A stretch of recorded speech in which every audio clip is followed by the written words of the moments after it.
mga brad? So nandito tayo ngayon, ayan yung ikakarga natin sa bahay ng ating brother na si Brother Orly, ayan, si Orlando. So kasama natin sa Kawasaki. So nandito tayo sa kanila para pick upin yung mga item na ibibigay natin doon sa Pinatubo. So tignan nyo brad. So nakapak na yan, inayos na yan ni brother. Alright. So pinlastic namin kasi baka mamaya umulan sa daan. So mababasa. So mag-i-start na tayo ngayon magkarga. Meron tayong mga kasamang nakasasakyan. Let's go!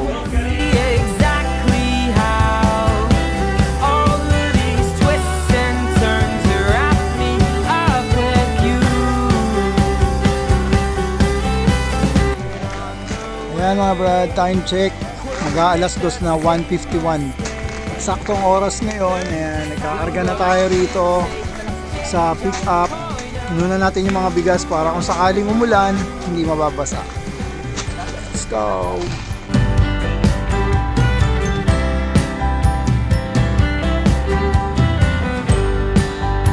Siyempre, meeting tayo kung paano gagawin. Tapos, prayers. Siyempre, hindi yan mawawala para lahat safe. Alright.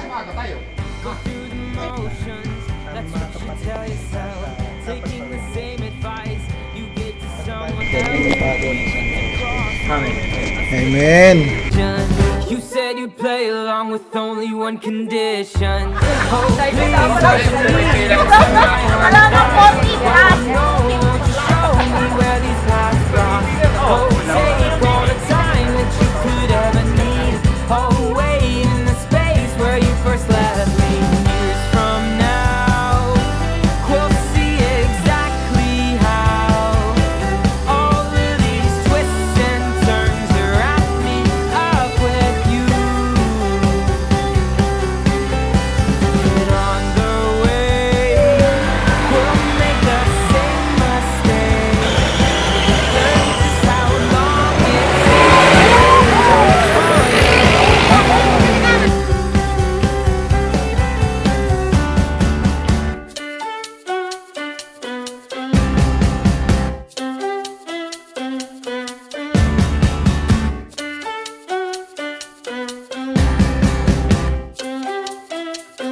Ayan mga bro, nandito na tayo ngayon sa Sitio Bulacan, Pinatubo.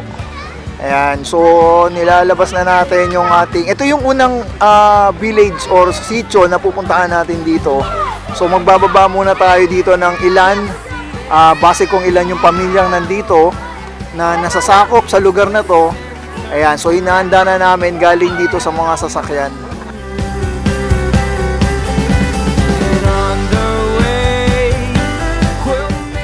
Ito yung barangay o sitio na lugar na sabi sa amin kanina, hindi daw nabibigyan gaano ng tulong. No, kasi karamihan yata dito doon sa may kabilang side ng bundok. So kasama pa rin natin dito sa journey na to ang Kawasaki, Muntinlupa, Maine. Ayan, nandyan sila.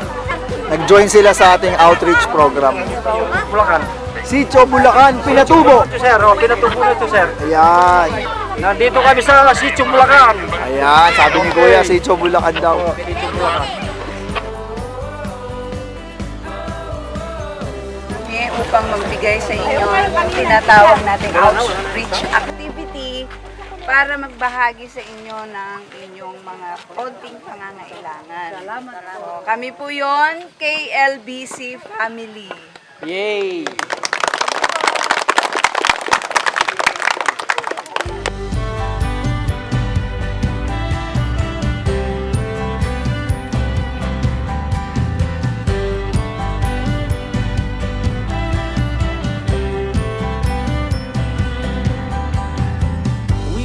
Open road, nothing but blue skies. Here's to the summer days and to the starry nights. We took the long way, it was the scenic route. You told me all the things that you could never live without. Oh please, won't you leave me to my... So makita nyo, simentado, pero sa parting banda dito, ayan ang kanilang mga tirahan, nakita nyo naman. So bundok-bundok pa rin sila. Pero dito natin ginawa to sa patag na lugar para hindi maputik. So dito lang sila dito sila inipon. Okay. So nandito tayo mga bro, kasama natin ngayon si Kapitana. Ano po pangalan niyo? Rosemary po, sir. Rosemary. So ilan po kayo residente nito? 100 plus po, sir. 100 plus. Okay. So kayo po yung pinaka-kapitana nito, ano?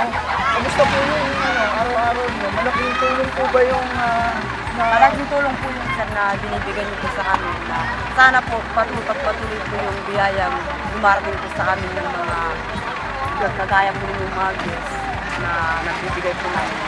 Christmas po sa amin. Sana po madagdagan po, sir, para ayun. So hopefully madagdagan natin yan sa mga susunod pa na buwan o sa susunod pa na panahon, no?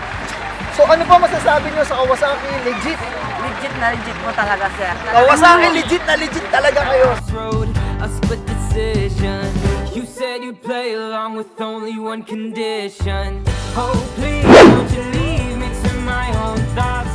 Oh, no, won't you show me where these paths cross? So nandito kami ngayon sa Tambo Lake, sa Sitio Tambo, dito sa Pinatubo area. So ito yung pangalawang venue na pinuntahan namin para magbigay ng relief goods. So andyan yung mga member natin ng Kawasaki Legit Big Bikers Club. Picture taking dahil ang ganda ng venue na to, ang ganda nitong lake nila. Tignan nyo naman, napaka-peaceful, di ba? So, sarap mag-ano rito, pahinga. Grabe, ang ganda rito mga bro. Ayan o, hindi mo talaga magpipicture taking kayo. Then yung mga sasakyan natin, andyan sila. Ayan, o, di ba? Ayan. Ayan yung mga ginamit natin ng mga 4x4. Okay, so isa sa maganda pang experience dito mga bro, yung dinaanan namin na off-road tapos may mga tubig. Samahan nyo kami, nandun yung mga bahay. Mamaya pupuntahan natin yun tapos magbibigay tayo sa kanila ng relief goods. Let's go!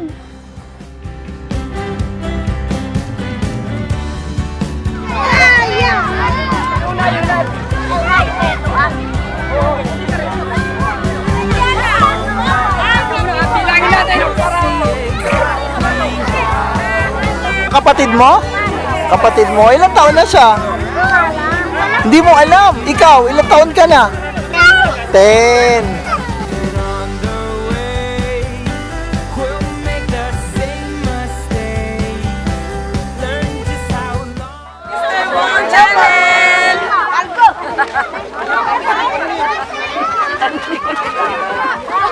Hello, Mr. Mong Channel.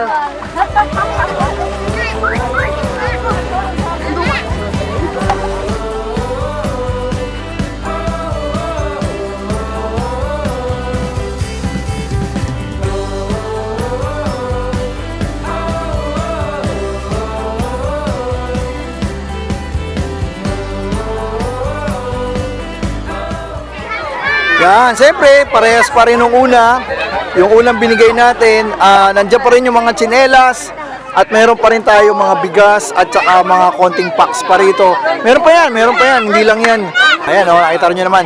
Mas marami rito dahil mas malaki yung sakop nitong barangay na to or itong sitio na to. Sitio Tambo, sir. Sitio Tambo.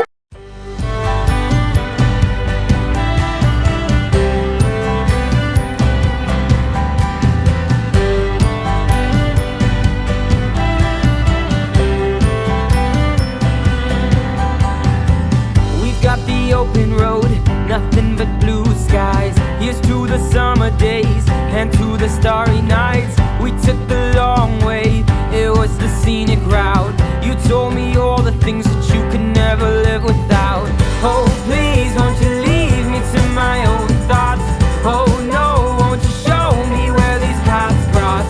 Oh, take all the time that you could ever. So yan mga bro, kasama ngayon natin ang pinakakapitan dito sa Sitio Tambo. Ay, ano pangalan niyo kuya? Ako po si George D. Guzman na bilang namumuno sa sitio na po, Sitio Tambuga, sakop po ng Kapas, Tarlac. Okay, ano pangalan niyo? George?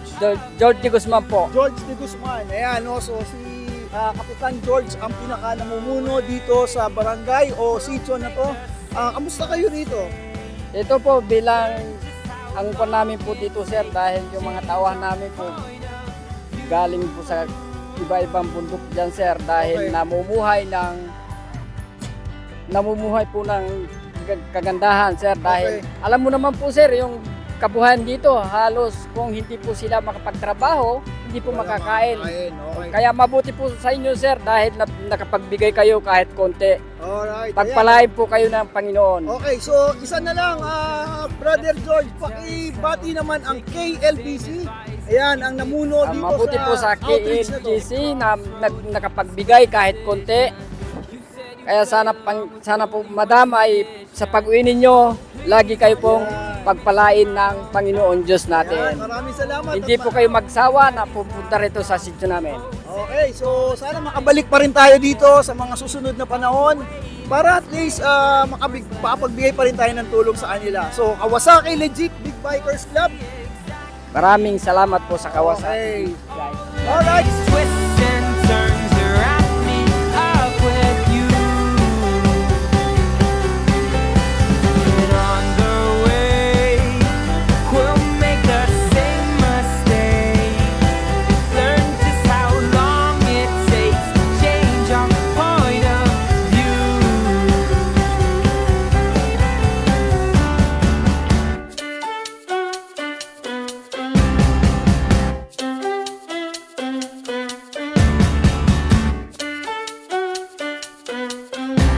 Hello mga bro, so ito na yung pangatlong location or venue na pupuntahan natin ngayong araw na to. Kasama natin yung pinakakapitan nila ngayon dito. Anong sitio to? Chaong po. Sitio Chaong. Chaong. Chaong. Okay, ano po pangalan niyo? Oscar Capuan. Ayan, kayo si Sir Oscar ang pinaka-pinuno o pinaka-kapitan. Okay, kamusta po kayo dito ngayon? Dito po, mga kalagayan po, maganda po naabot kami rito na nagbigay ko ng kunting tulong, kunting na relief dito na maraming salamat sa inyo. Okay, so ayan so ito yung huling papasyalan natin at bibisitahin dito sa Kapas Tarlac pa to, di ba? Sako pa ng Kapas Tarlac. So ayan, ito na yun bago tayo bumiyahe uli pa uwi. So ano po masasabi nyo sa KLBC o Kawasaki Legit Big Bikers Club? Gusto ko po na dito ko po napupunta ko rito na malaking tulong na sa amin na nakita yung mga kapakatutubo na ako po ay chief dito, Chito Tayaong na Oscar Capuan. Maganda po napupunta ko rito, kayo po na nakita yung kalagayan namin dito. Okay. Sa tansya nyo, ilang pamilya kayo rito? 45 pamilya. Okay. Sa mga bata, maraming bata, ano? Nakakapag-aral pa ba sila? Nakakaroon po kasi lang po, malayo po yung eskwela natin nasa Alunan po, saka sa Tarukan po. Alright. So ayan mga bro, sa susunod sana mas marami pa tayong oras at makabalik tayo uli dito sa kanilang sitio, no? So ayan, maraming salamat. Maraming salamat po. Maraming salamat po sa inyo. Okay, so yun lang mga bro. Bibiyahin na tayo pa uwi. Salamat.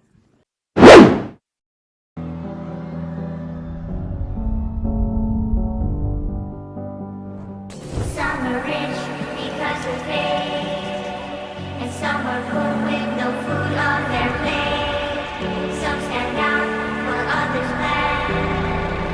Some are fat and stuck, but some are thin. Some are friends and some are foes. Some have some, while some have most.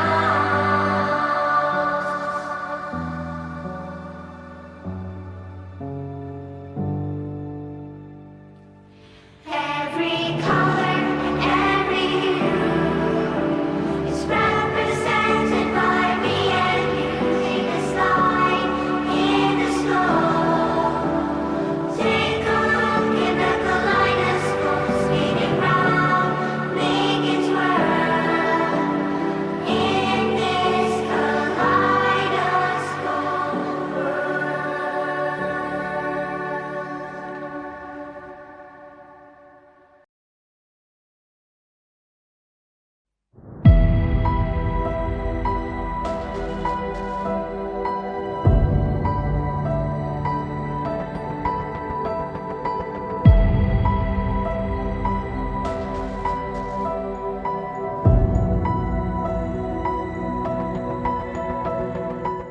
Okay mga bro, eto na yung last part ng araw natin. Siyempre hapon na. Natapos tayo doon sa outreach natin. So ngayon dito na tayo sa KLBC Christmas Party. So kasama ko ngayon si Boss Don, yan, ang member ng Kawasaki Legit Big Bikers Club. Boss Don, ano yung naramdaman mo nung nag-aabot tayo ng mga relief goods do sa mga sitio na napinuntahan natin? Una sa lahat, naging masaya ako. Isa pa, siyempre una nung makikita ko sila, nahabag ang puso ko dahil sa kanilang mga kalagayan. Pero sobrang saya ko nung naipamahagi natin yung mga dala-dala natin at nabigyan natin halos lahat ng pamilya sa pinuntahan natin. So, Boss Don, isa pa, no? Ano yung sa tingin mo pwede mong baunin na pakiramdam sa darating na Pasko sa ginawa nating outreach niyo? Ang sa akin lang,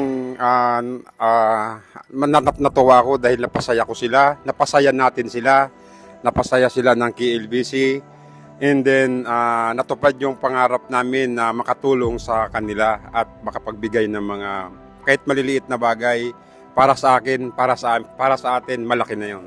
Malaking bagay na yun. Alright, so yan nga, no? Ito, umpisa pa lang to ng outreach program ng KLBC at marami pang darating na ganitong program ng grupo. So, Boss Don, ano yung po pwede mong huling mensahe para sa grupo natin na KLBC? Para sa akin lang ang masasabi ko, ito ay nasimula na ng KLBC.